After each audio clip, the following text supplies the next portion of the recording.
day. The images of Chinese soldiers going up very close to an Indian position armed with spears.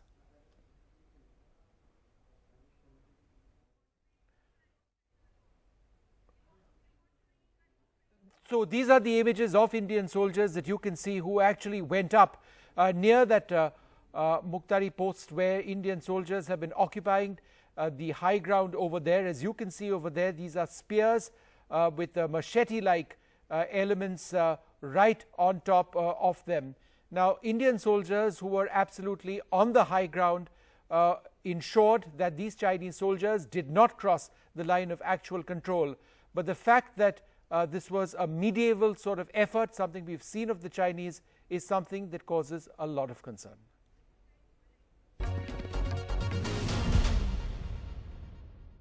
The photographs that you actually see on the screen right now are images of Chinese soldiers armed with spears very, very close to an Indian post called Mukpari, that is on the line of actual control on Indian territory, where these Chinese soldiers were trying to intimidate Indian soldiers yesterday.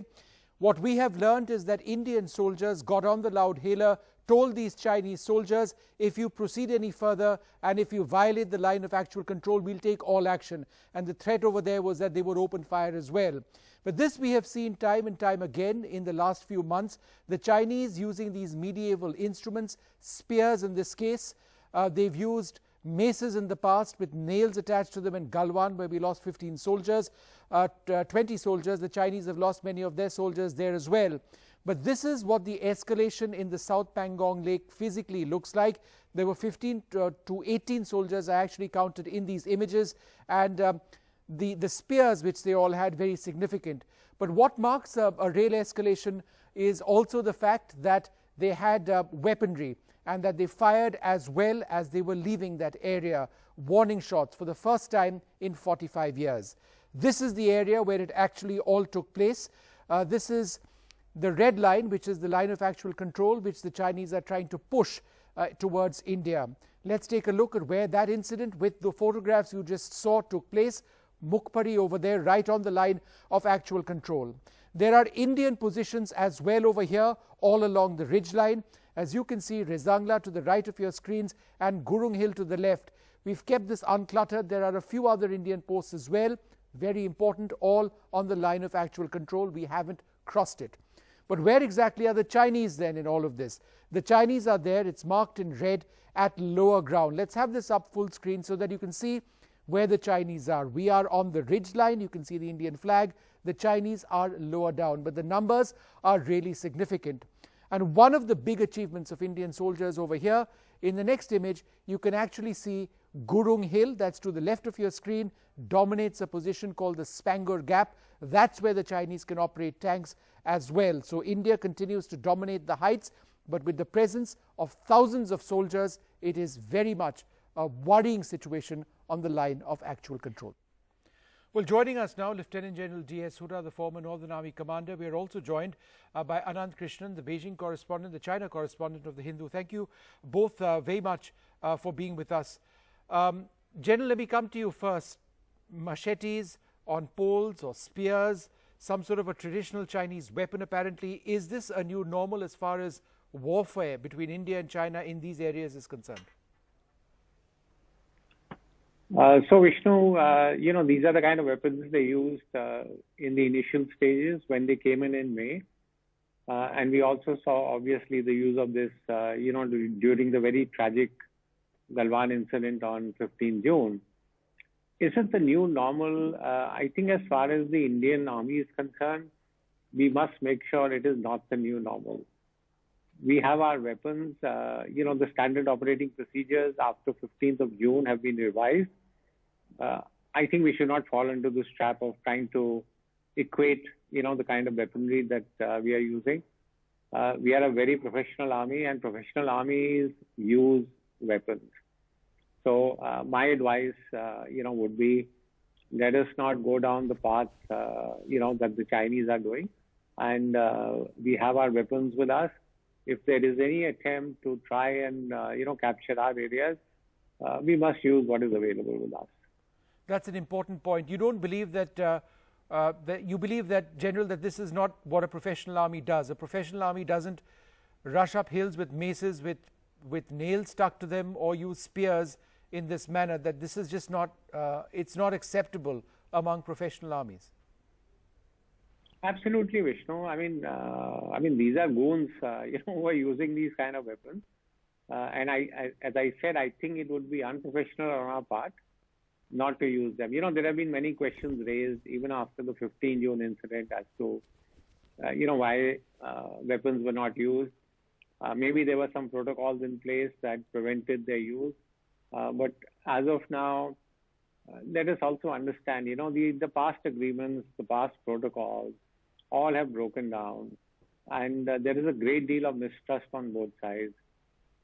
We don't need to match the Chinese in what they're doing. We need to have our own strategies and adopt our own measures. Anand, what is your reading into what China may be thinking now? Are they testing the waters by using these spears coming up the hill to see whether Indian soldiers would be intimidated? Or are they trying to buy time before they deploy in larger numbers? What is your sense of what's happening? Vishnu, I think it really underlines the mismatch we've seen from the statements from Chinese officials and their ministries and what the troops are doing on the ground. I mean, the images you showed, as you said, are extremely concerning. And just late last night, the PLA's Western Theatre Command had accused India of firing warning shots first towards the Chinese patrol that they said had gone to negotiate. But then again, when you look at these images, you wonder what kind of negotiation could really have happened.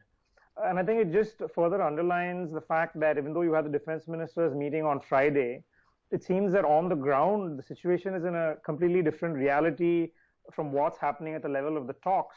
So I think that's something to keep in mind, even as the foreign ministers meet later this week, that I think there's no sense of comfort in terms of alleviating the situation on the ground, because from the Chinese view, it seems to be that talks are talks, but what happens on the ground is something very different.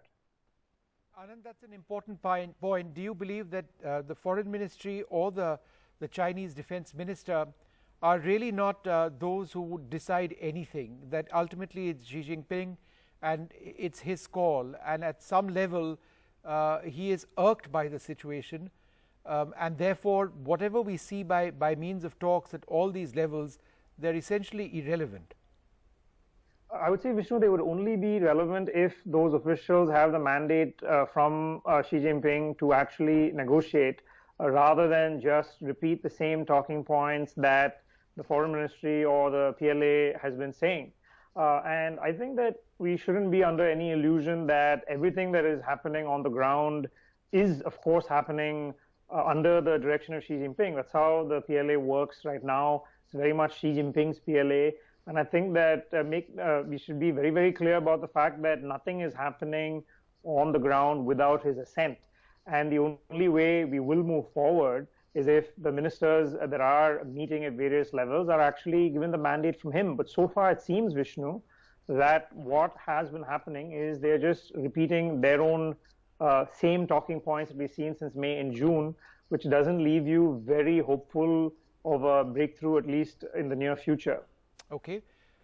General, let's look at it from a tactical sort of perspective, even a sub-tactical perspective.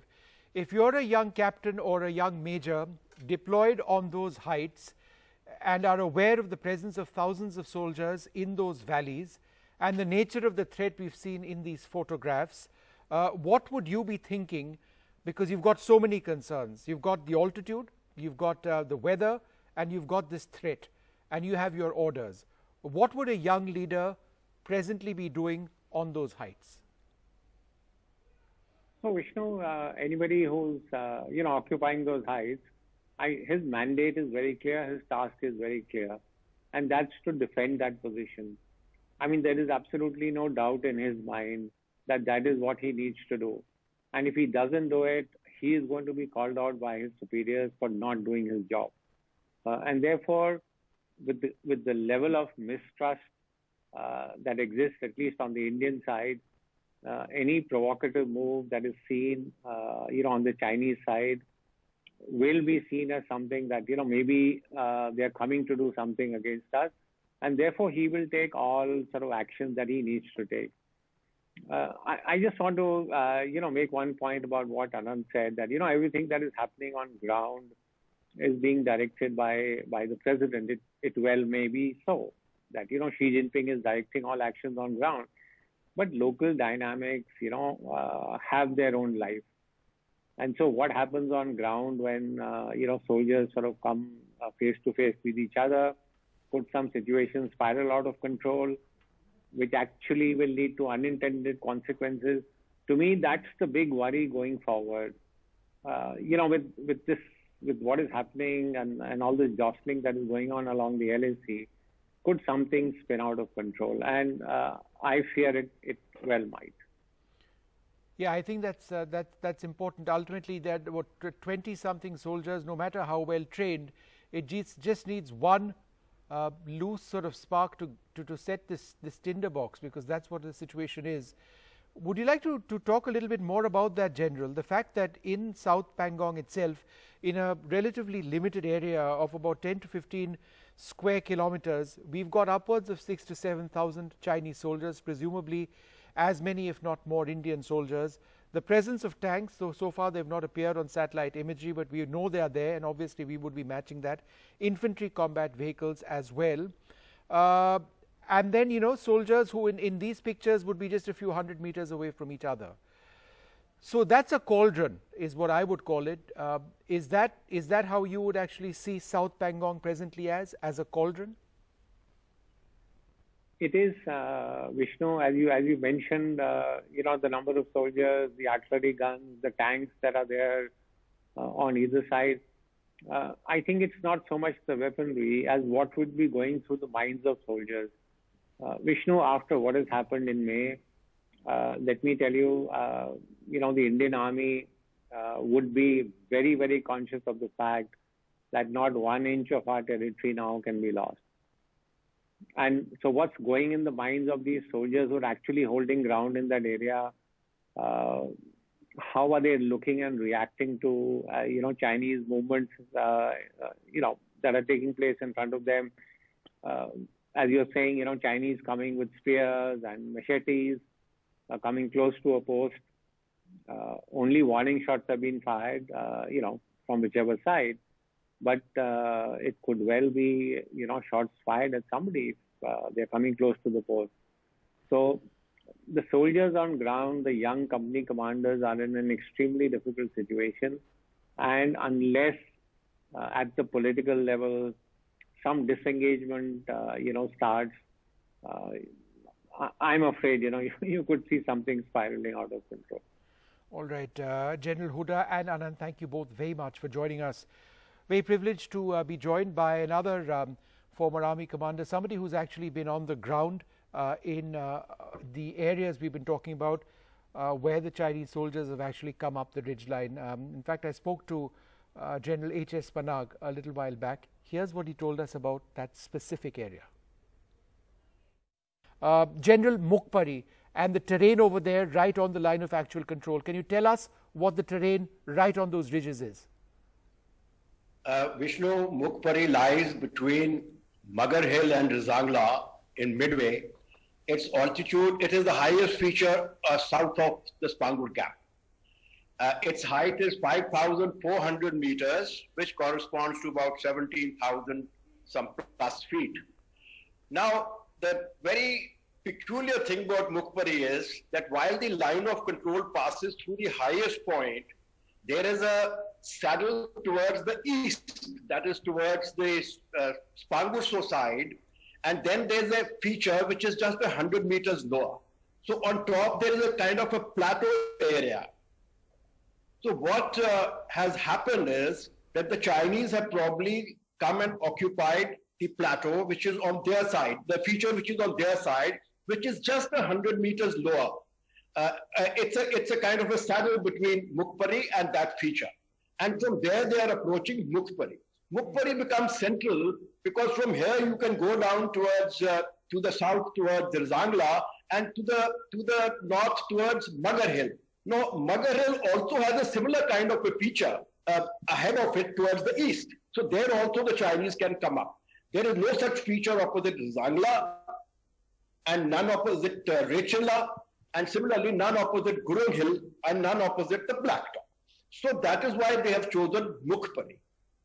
General Panag, it's just fantastic to have you on board. Not only do we have pictures of the Chinese soldiers on Mukhpari, we've actually speaking to a former army commander, one of the most distinguished soldiers who's actually written about operations over here, who's physically been to these areas. So it's great to actually have you on this program. Sir, the pictures that we are now telecasting are pictures of the Chinese soldiers with spears. Every Chinese soldier over here, I counted about 15 or so, they had spears and many of them had automatic rifles as well. What would the purpose of carrying these spears be? Is it one level short of a full-scale escalation? Is that the logic over here? I think here they are trying to provoke an incident since they know that we have declared that we are on our side of the LAC, which we are. And they are trying to provoke an incident like what happened on the 15th of June in the Galwan Valley, which precipitates the situation, then will force a kind of a separation. But let's not be fooled by this. This could be also part of the PLA's deception. The very fact that we are now sitting on the Kailash range, including the most dominant feature, which is to the north of the Spangur Gap, that is the Blacktop, which is the key to the whole thing.